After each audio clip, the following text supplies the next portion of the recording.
रामधन अहीर के द्वार पर एक साधु आकर बोला, बच्चा तेरा कल्याण हो, कुछ साधु पर श्रद्धा कर। रामधन ने जाकर स्त्री से कहा, साधु द्वार पर आए हैं, उन्हें कुछ दे दे। स्त्री बर्तन मांज रही थी और इस घोर चिंता में मगन थी कि आज भोजन क्या बनेगा। घर में अनाज का एक दाना भी ना था। चैत का महीना था। फिर यहाँ दोपहर को ही अंधकार छा गया था। उपज सारी की सारी खलियान से उठ गई। आधी महाजन ने ले ली, आधी जमींदार के प्यादों ने वसूल की। भूसा बेचा तो बैल के व्यापारी से गला छूटा। बस थोड़ी सी गांठ अपने हिस्से में आई, उसी को पीट पीट कर एक मन भर दाना निकाला था। किसी तरह चैत का महीना पार हुआ। अब आगे क्या होगा? क्या बैल खाएंगे, क्या घर के प्राणी खाएंगे, यह ईश्वर ही जाने। पर द्वार पर साधु आ गया है, उसे निराश कैसे लौटाएं? अपने दिल में क्या कहेगा? स्त्री ने कहा, क्या दे दूं, कुछ तो रहा नहीं। रामधन, जा देख तो, मटके में कुछ आटा वाटा मिल जाए तो ले आ। स्त्री ने कहा, मटके झाड़ पहुंचकर तो कल ही चूल्हा जला था, क्या उसमें बरकत होगी? रामधन, तो मुझसे तो यह ना क्या कहा जाएगा कि बाबा घर में कुछ नहीं है, किसी के घर से मांग कर ला।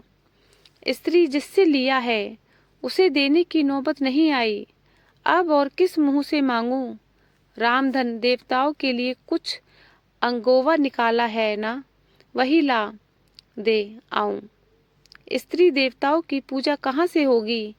रामधन, देवता मांगेंगे तो नहीं आते, समाई करे होगी, करना ना समाई हो ना करना। स्त्री, अरे तो कुछ अंगोवा भी पसेरी दो पसेरी है, बहुत होगा तो आधा सेर।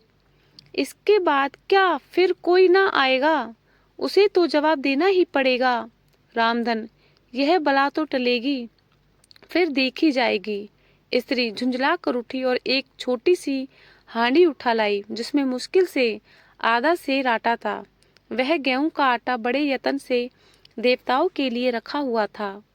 रामधन कुछ देर खड़ा सोचता रहा, तब आटा एक कटोरे में रखकर बाहर आया और साधु की झोली में डाल दिया। महात्मा ने आटा लेकर कहा, बच्चा, अब तो साधु आज यहीं रमेंगे, कुछ थोड़ी सी दाल दे तो साधु का भोग लग जाए। रामधन ने फिर आकर स्त्री से कहा, संयोग से दाल घर में थी। रामधन ने दाल नमक उपले जुटा दिए, फिर कुएं से पानी खींच कर लाया। साधु ने बड़ी विधि से बाटियां बनाई, दाल पकाई और आलू झोली में से निकालकर भरता बनाया। जब सब सामग्री तैयार हो गई तो रामधन से बोले, बच्चा, भगवान के भोग के लिए कौड़ी भर घी चाहिए। रसोई पवित्र ना होगी तो भोग कैसे लगेगा? रामधन, बाबा जी, घी तो घर में ना होगा। साधु, बच्चा, भगवान का दिया तेरे पास बहुत है, ऐसी बातें ना कहे। रामधन, महाराज, मेरे गाय भैंस कुछ नहीं है, घी कहाँ से होगा? साधु, बच्चा, भगवान के भंडार से सब कुछ है, जाकर मालकिन से कहो तो। रामधन ने जाकर स्त्री से कहा, घी मांगते हैं। मांगने को भीख, पर घी बिना कोर नहीं धसता। स्त्री, तो इसी दाल में से थोड़ी लेकर बनिए कि यहाँ से ला दो। जब सब किया है तो इतने के लिए उन्हें क्यों नाराज करते हो? घी आ गया। साधु जी ने ठाकुर जी की पिंडी निकाली, घंटी बजाई और भोग लगाने बैठे। खूब तनकर खाया, पेट भर। हाथ फेरते हुए द्वार पर लेट गए। थाली, बटली और कलछुई रामधन घर में मांजने के लिए उठा ले गया। उस रात रामधन के घर चूल्हा नहीं जला, खाली दाल पकाकर ही पी ली।